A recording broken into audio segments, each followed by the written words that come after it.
Hi guys, today I'm going to watch a video from the John Mark Dougan YouTube channel. He is an American journalist and the video is titled I took a liberal anti-war protester to see the truth in Donbass and this happened. So I'm sure this is going to be a controversial one.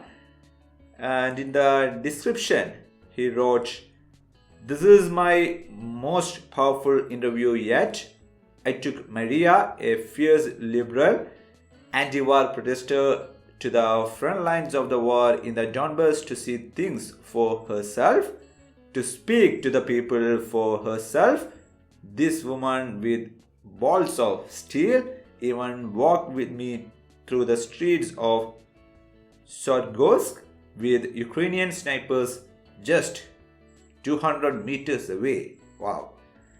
To speak to civilians trapped in their basements and bring them food. It's awesome. How much of what she believed was right or wrong? This is an interview you must see to believe." So I'm going to see it, of course. Let's go. All right, I'm sitting here with the lovely Maria, or Masha. She was my translator in the Donbass when I went the last time. Now, why was she my translator in the Donbass? Why did I specifically choose her? The reason I chose her is because she's a staunch liberal. She's an anti-war protester. And she had a set of beliefs about this conflict that I did not believe to be true. And Let's see. everything that I told her, she did not believe to be true. She thought everything that I was saying was Russian propaganda, and I thought everything that she was saying was Western propaganda. And so I kind of gave her a challenge to come and see for herself. And it was a very interesting trip. So we're going to talk to Maria, and we're going to get her impressions. And we will see the conclusion of what took place. So now I should note that in the beginning of the trip, on our way down, we had several disagreements about what was really happening. And I said, you know what? We're going to meet my friend Thomas Roper. Thomas, for you guys that don't know, Thomas, he's a very prolific geopolitical writer. He's written 7 books. He's an incredible journalist, and he's been to the Donbass just as many times as I have. And so he is much better at articulating than me. I thought that he would be able to talk to Maria and maybe see her to kind of put some reason, not reason, but maybe try to kind of help her with her thoughts, because really she was struggling a lot. Well, the normal impression of the Russian guys and girls or whatever who are influenced by what I call the Western propaganda, because there were many emotions and not really many arguments. So she was just emotionally telling what she's feeling, and when I tried to explain things, it didn't really come through. This is a normal way, which I see very often in Russia, and also with Western people.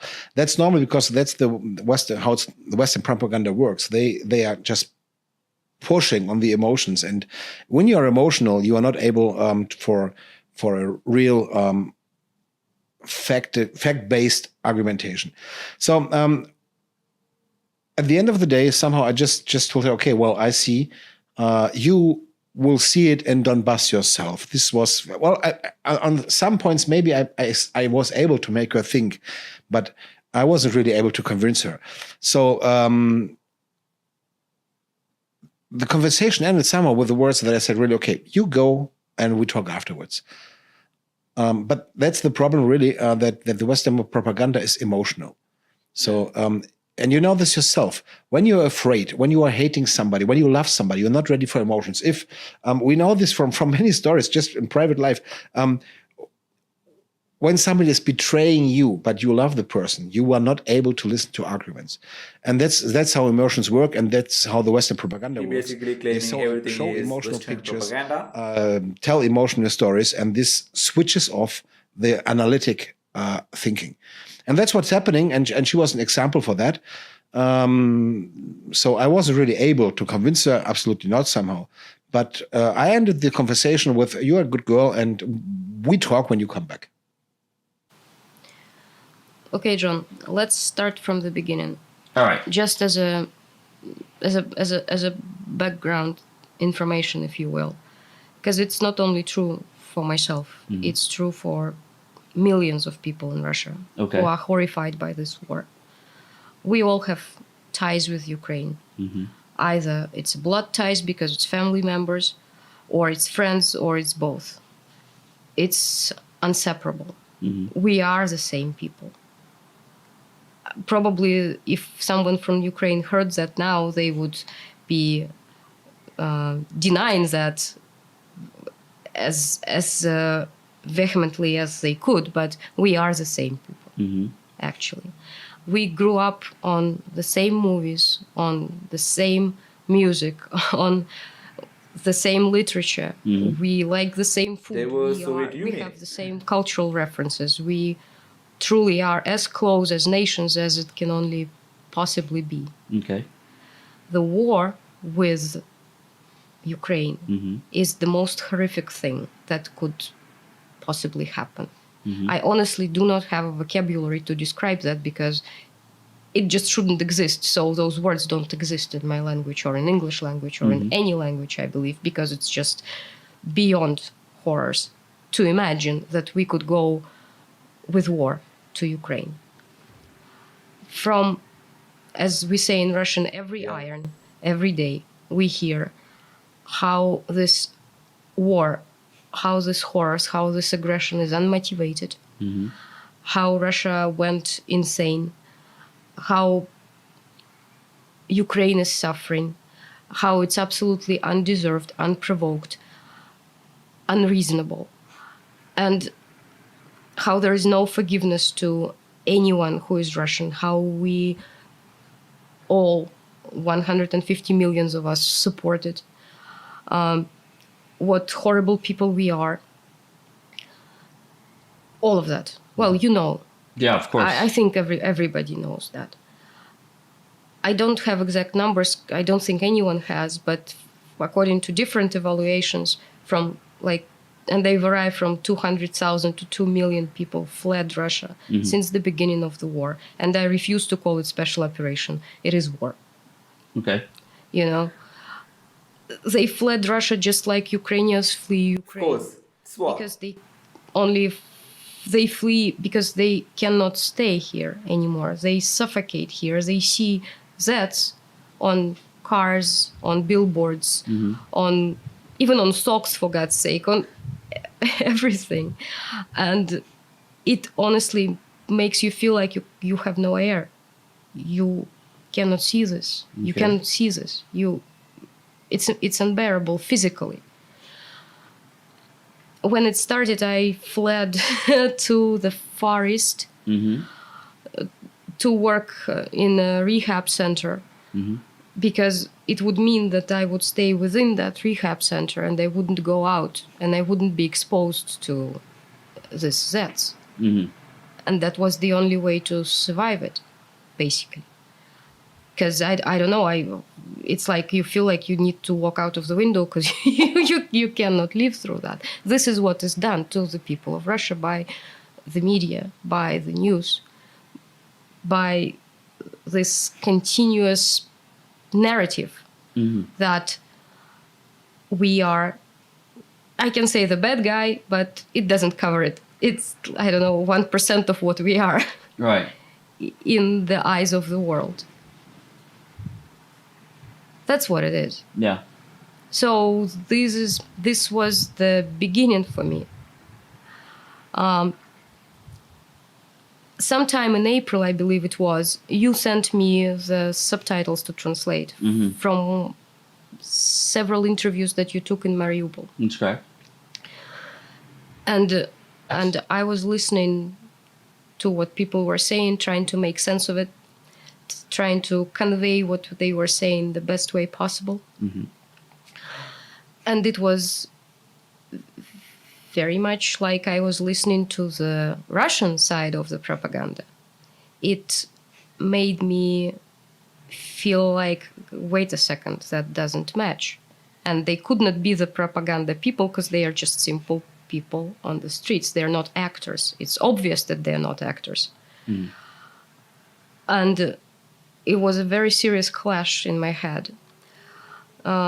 Later on, sometime in the beginning of July, I believe it was, a friend of mine asked me to help him to get his brother, who was from Volnovakha, that's a town between Mariupol and Donetsk, to get this person outside of Russia, because he managed to leave Ukraine, leave Donbass through the Crimea, to get him out to Germany. So we worked out the route for that person. And of course, we met in Moscow, and I talked to that guy as well. And again, there was another first-hand evidence and another clash. So I had to have my answers, because what I was sure the truth was, as I refused to believe anything that Russia was saying, any Russian, it was all like, oh no, it's all Russian propaganda, it's all lies. I tended to believe what the West is saying. Those were my sources. And what I received from these interviews that you sent to translate and from this guy was saying was in absolute contrast to what I was receiving from all other sources. So when you said that you're going and you need a translator, I said, well, you of course can have a choice, but pick me. I'm a good translator. That you are. Well, so I was in a situation when I knew that I cannot go on anymore without having my questions answered. I had to know. I really respect her for that, because most of the time people who believe in one thing will not even care to listen to the other side of the story. But here she is smart, intelligent, and she wants to know the truth. And Thomas asked me, like, hey, they're bombing there in Donetsk. They have these mines, these butterflies laying around. It's dangerous. Aren't you afraid to go there? I'm like, Thomas, I don't care. I have to know, because not knowing is worse. She is brave. Because She's not really knowing is brave. guaranteed doubts and frustrations and fears and shame. I mean, it's an incredible guilt that we all are feeling. It's a shame. It's like you are ashamed of who you are just because it is your passport, just because you are born in this country and this is your citizenship, and you're supposed to feel guilty and ashamed for that. It's unbearable. I had to go. Yeah. So I'm very thankful to you that you made it happen. Well, and on our way almost to the border, the hotel where we had rooms reserved, it got bombed. You did. And on one of your, I guess, pro-Ukrainian channel, would you call it that? Let's say anti-Russian channels. Okay, on one of your anti-Russian channels, somebody posted a video about how basically it was a fake and they were using actors to show... Yeah, how they were using actors to show that there are dead bodies there, that they're actually not dead bodies, but they are actors, and bad actors, as they are playing the dead bodies and moving. Yeah.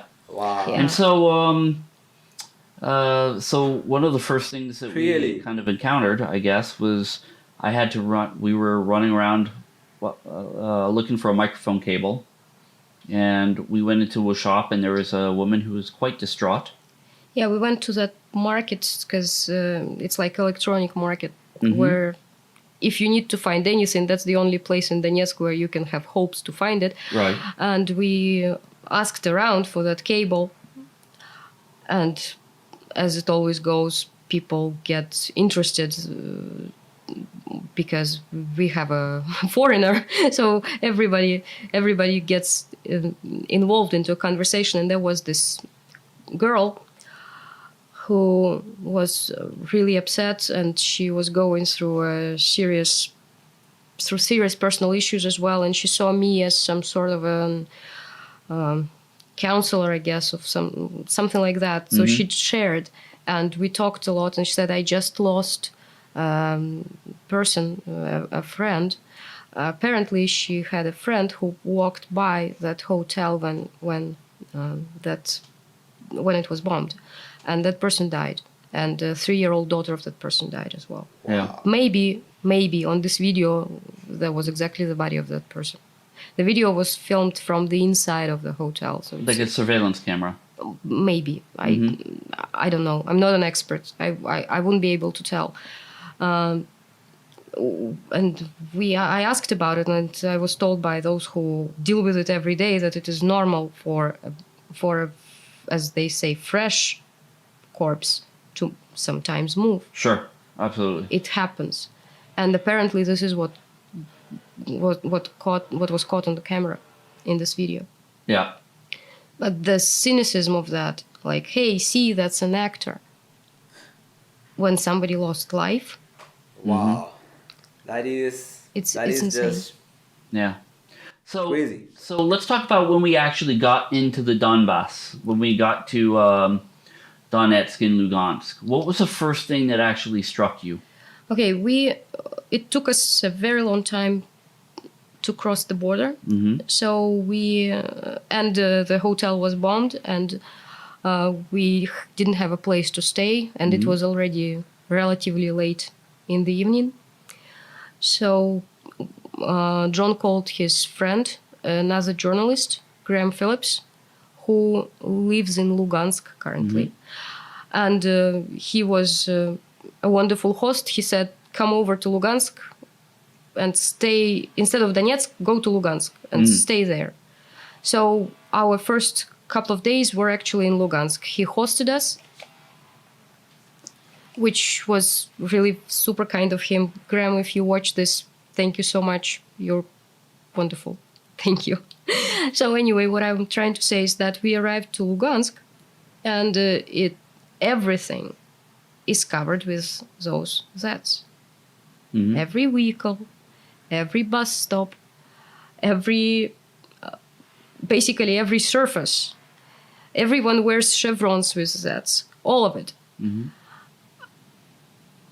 Please understand,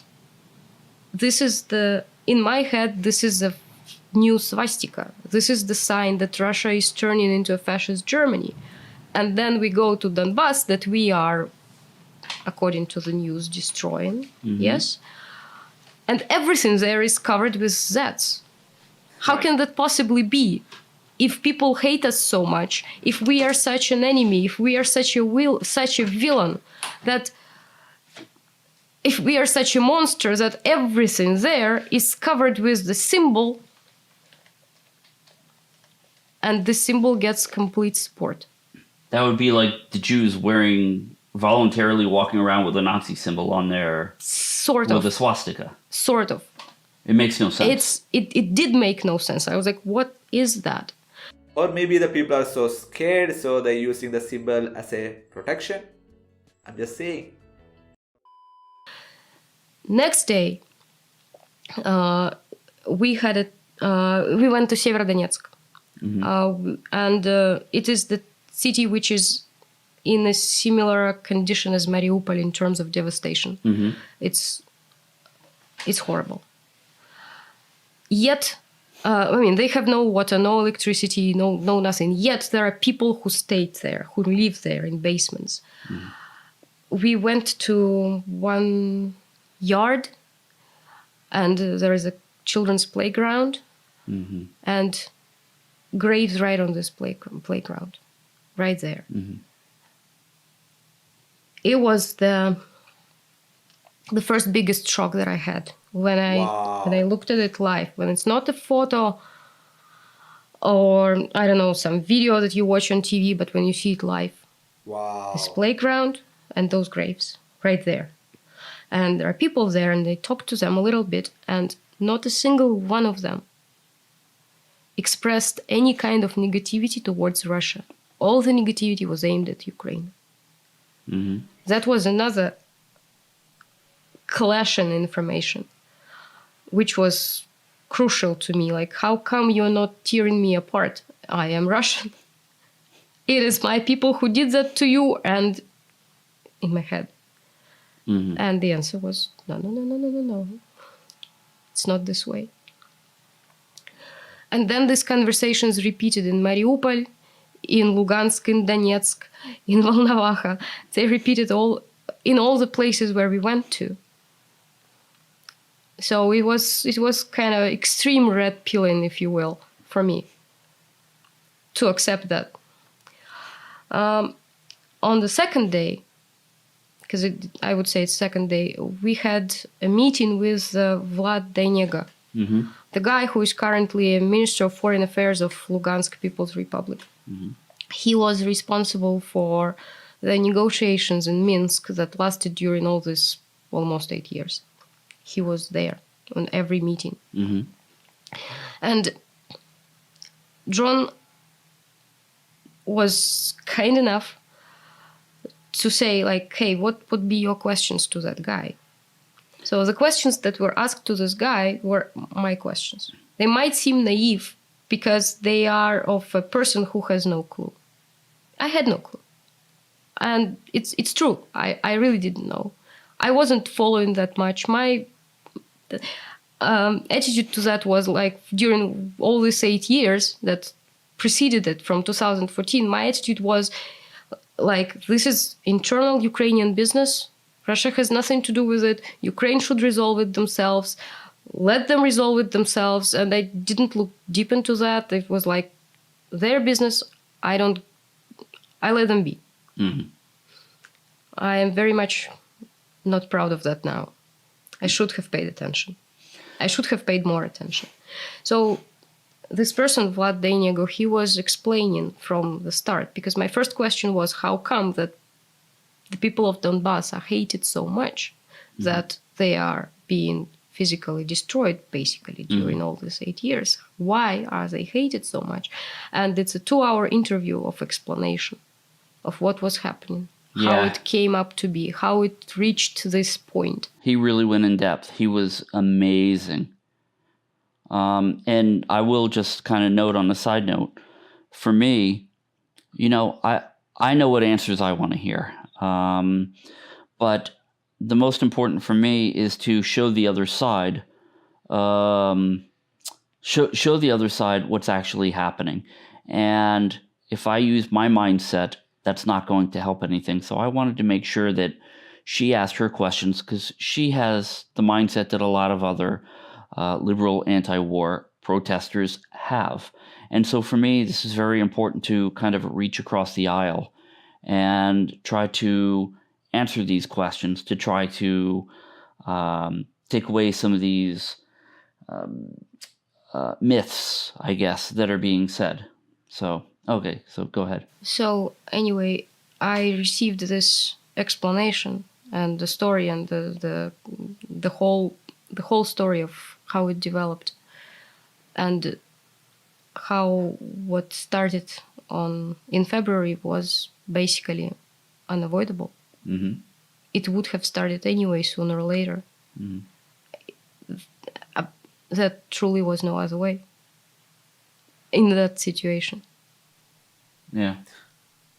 Which is crazy, but I had to accept it because it really was something unavoidable. Yeah.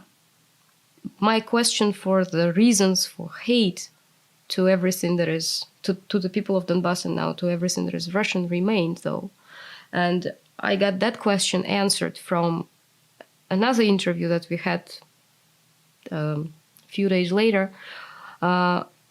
with the guy who is a counselor an advisor to the head of the Donetsk People's Republic. His name is Jan Gagin, and he is a high-rank military official, a very knowledgeable person, a very smart guy. You know, he helped us a lot. We went together to Mariupol to deliver humanitarian help, and in one of this, during this trip, he went to a school and found a bunch of books there in the school library and brought those books and showed those books to us. And this interview was about these findings. And these books are aimed at children school children from like probably 7 years old till the time they finish school. So they are different levels, starting from just books with pictures, because little children, they think in images, they don't really read much, but they remember pictures, to history books, to all kind of analytical books. So it's that literature that is needed for the education, and it is clear that from the early age it gets put into the brains of children how we are enemies with Ukraine. That we are not brother nations like Russians think, that we have zero Even long before the war. common cultural background. Really? That Interesting. doesn't exist. That we are enemies, that we should be hated, that we are basically being dehumanized in their eyes from the early age on. So she is saying that the Ukrainian kids' books portraying the Russians as a bad guy, as the enemy, long before the war. This is very interesting.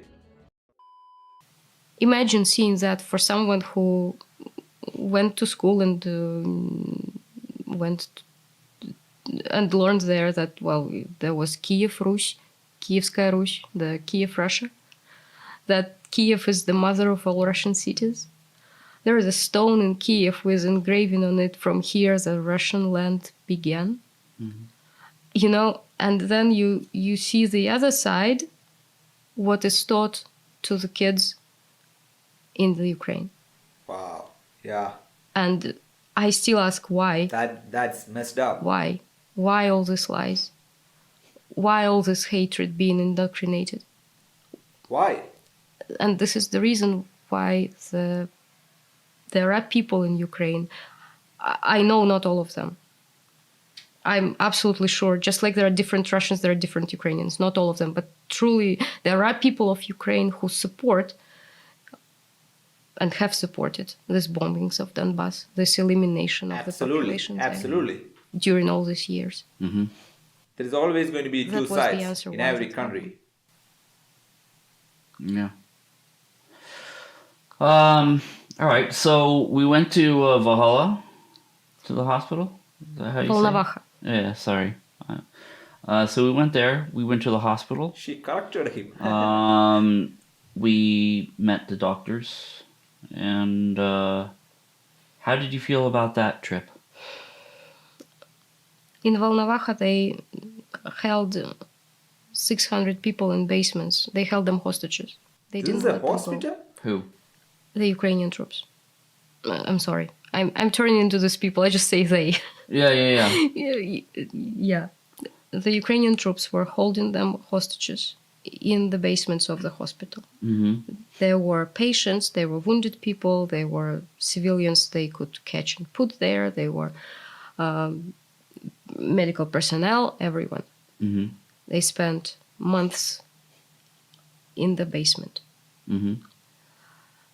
We walked around some areas of this basement, saw where they slept, where they ate, how they lived there. And they are like, it's impossible conditions. At the same time, the Ukrainian troops found the storage of drugs in the hospital, broke into that safe, and got themselves high on those wonderful cocktail of adrenaline and opium, which makes you fearless, which makes you really high, which makes you do They are crazy doing things drugs and not care. in the middle of a war. I'm sure it's fun. So they were running around, shooting at everywhere through the. Well, it's just insane. It's like human hunting or something. I imagine Wow. it's just crazy. Wow. They did, it's Wow. that kind of thing. And at a certain point when they were retreating, because they were running away from the Russians and Donetsk, so the Allied forces, they decided to destroy the evidence of that whole thing, and they shot from the tank. There was direct shot from the tank that was there, and we saw the hole in the wall that this shot left to make sure that the building collapses over the people who were in the basement. Civilians, children. They had 6 children born during this month in this basement. Like newly born Really? children. All of them. Just to be dead. Just to die under the They are what remains of the that building kind of human after beings? you shoot at it from a tank. What's the reason to destroy a hospital? Wow. It's a hospital. If that they is know exactly true- that it's a hospital. They received medical help from those doctors, even though they were Ukrainians. Yeah. If that is true, then they are One of the very just the interesting worst things kind that of human I beings. heard while we were there is that one of the injured people was a native English speaker. So either American or Canadian or British. And he was injured, not mortally, but to the point where he couldn't evacuate with the rest of the Ukrainians. So they shot him in the back of the head. Yeah, not to deal with dragging of the wounded or something. Just they said that there were several bodies and their faces were disfigured, their fingerprints were removed so that they wouldn't be recognized. Yeah. So they were removing the evidence this way. Just shot them dead. It's wild. Yeah. Wild. They are shooting their own people just because they can't carry them.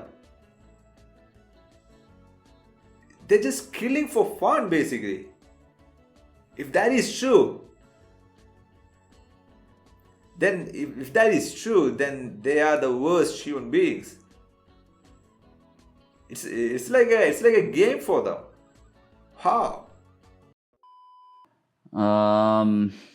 Yeah. So that was the hospital. What else? What else did you?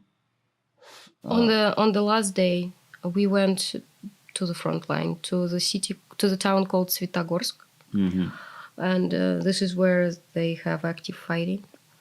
This is where, from about 4,500 people, about 1,500 people still remain.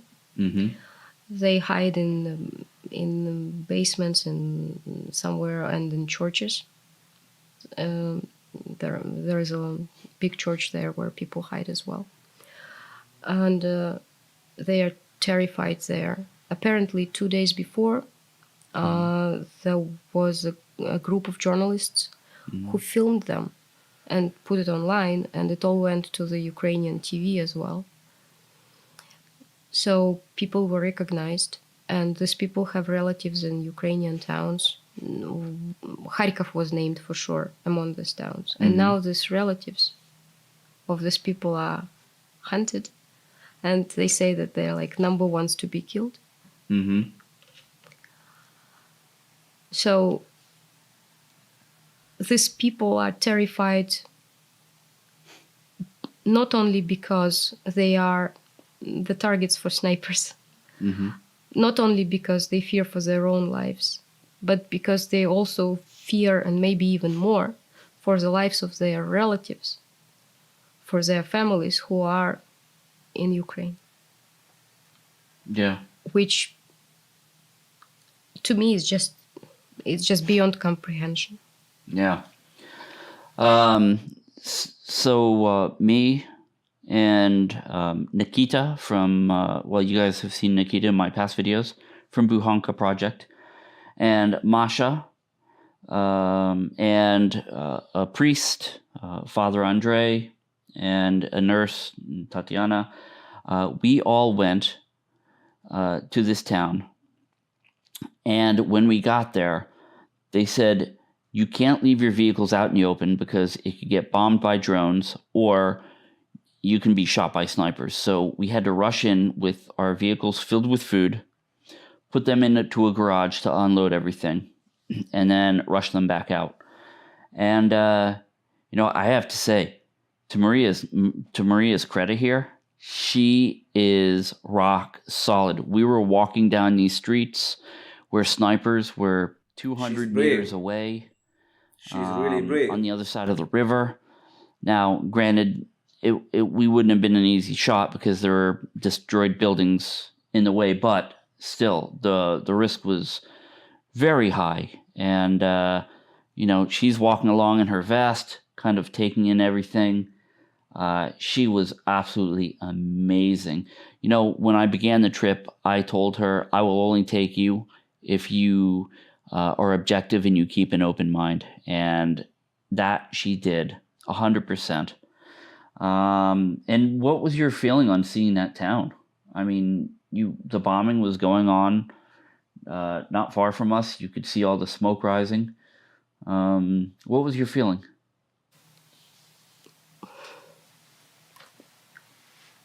It has to stop. It somehow has to stop. I don't know what should happen for this to be over, but it should not exist like this. Absolutely. That's true. If I could take all these people and get them out of there, I would. If I could have some sort of a magic coverage to just cover them away so they're not visible and they are not, and it is not possible to harm them through that coverage, I'd use it. You really feel very helpless. Even though you bring humanitarian help, you bring all this food, you try to do something, but you still feel so helpless against this crime. Yeah.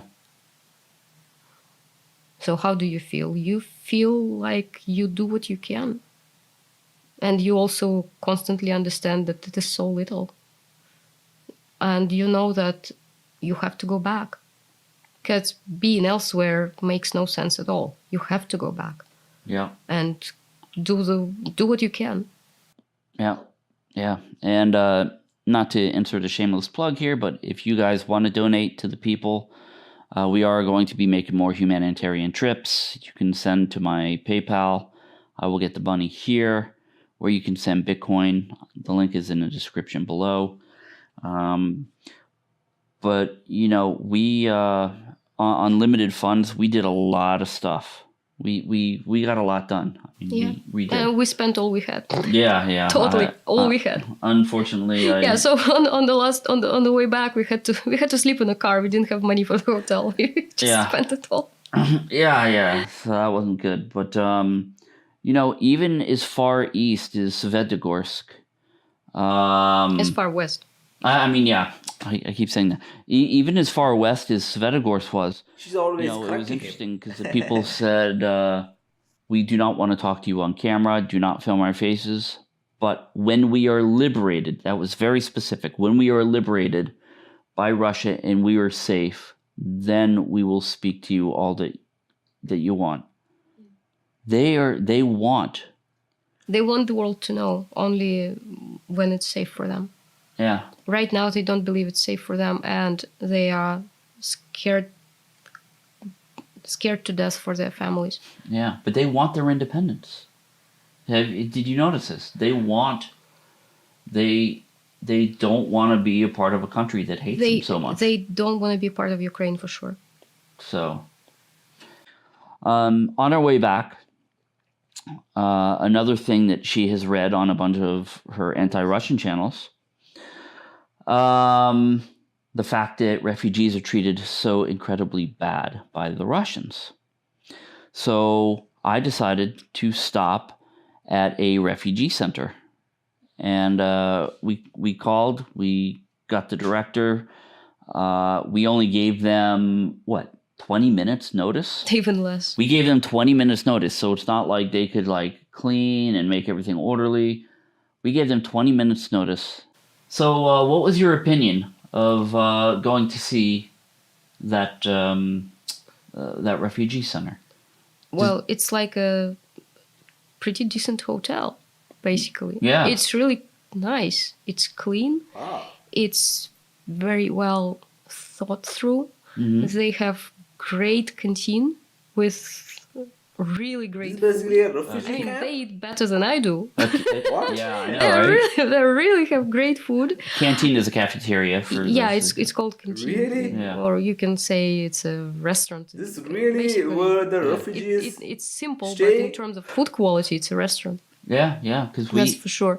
And they live there for as long as they need. There is no pressure or any time frame within which they need to move out. So they can stay for as long as they need. It's free. Food is free. They have a way to find work. Some people that I talked to have already found jobs, so they can. I might live there forever. One of the women I talked to came with her son. And she already arranged everything. So on the 1st of September, her son will go to school in Voronezh. It's all possible. It's all provided. And they went there voluntarily. They explained to me how it works, because in the Western media it is said that we evil Russians, grab them, put them in buses and just bring them to Russia for... labor camps. Labor camps. Yeah. Oh, yeah. I've seen Like that. we eat them alive. We take their organs. We take away their passport. All that stuff. Yeah. I mean, you don't stop at anything when it comes to that, to those lies. The worse there is, the better. So it's like you put whatever there. It will be accepted, of course, because that's us, the evil Russians. That's what we do, right? So it's a really nice place. They are in really good conditions. They can do whatever they want. They can leave at any moment if they want, or they can stay for as long as they want if they want, and it's free of charge. When their only job was to get to the border. At the border, they had there were buses from different towns, because they were. The woman I talked to said that they had 8 towns to choose where they want to go in Russia, and she chose Voronezh. But there were 8 towns to choose, and they were brought there. That's how it went. There was one woman from Kharkov who constantly asked, when are you going to take my passport away from me? Like, why would we take away your passport away from you? Why? Like, because I heard that you take away passports and you then force people to work and don't give them passports back so that they would be motivated to work for free or something like that. I mean, crazy. But this is what you hear in the Western media. This is what's in the media, yes. So, you as somebody who saw everything reported in the media, believed everything that was reported in the Western media, and was quite anti-Russian at the very beginning of this. Yes. Very anti-Russian at the beginning of this. How much of what you now know that you read, how much of what you read that you now know is not true? All of it. All of them. The Just like that. proportion of those lies, the scale of that is very much comparable with the scale of the horror of this war. It is that much. The cynicism of that is incomprehensible. It's just insane. There is zero word of truth in that. I thought, maybe there are exaggerations. The truth is the first victim at the war. I mean, it's a famous phrase, but maybe at least half of it is true. Yeah. No, nothing of it is true. Nothing. No, So it was a sweet red pill to know that my country is actually not a villain, and I don't have to say that country about my country, because it is my country, and what it's doing is explainable. Yeah. So, well, thank you so much. I am absolutely sure that this interview is going to open a lot of eyes, just because of your background. And We'll see. where we were at the beginning of this adventure and where we are now at the end of this adventure. It's quite a transformation, actually, Yes. to see. And I watched her transform during this whole trip, and it was really amazing. It was amazing. It is an absolute eye-opening, and I know that I will go back. Yeah. Well, Somehow I will go back. yes, we will go back because I need a great translator. By the way, she is hands down the best translator I have ever met in my entire life. Her words are absolutely fluid. I've never seen anything like it in my life. So, absolutely brilliant. If anybody needs a translator, well, you guys need to reach out for her. So, anyways, John Mark Dougan. And we hope that you found this interview enlightening. And make sure you like and subscribe. Thank you very much. I told you this is going to be controversial. This is a very raw interview. Here, the Russian liberal, the Russian woman who thought everything was Russia's fault, going to the war zone and finding out everything she believed was a lie. It is crazy to me that how some propagandas can manipulate so many people. They just watch something, they just watch one side and then completely ignore the other side of the story. They refuse to look into the other side. That's what happens in 90% of the cases. In 90% of the people, that is the reason. They just look at one side, then completely ignores the other. Don't do that. Don't ever do that. You need to look into the Russian side of the story. You need to look into the Ukrainian side of the story, and you decide which one is the enemy. You decide which one is the good guys, which one is the bad guys. Don't let the media tell you which one is the good guys or bad guys. Here again, don't just listen to this interview. Listen to some, Ukrainian interviews. Listen to people saying Russians are the bad guys. Watch everything and decide for yourself. Anyway, lastly, I want to tell you that she is brave. She is really courageous. She's a very courageous woman to go to those places.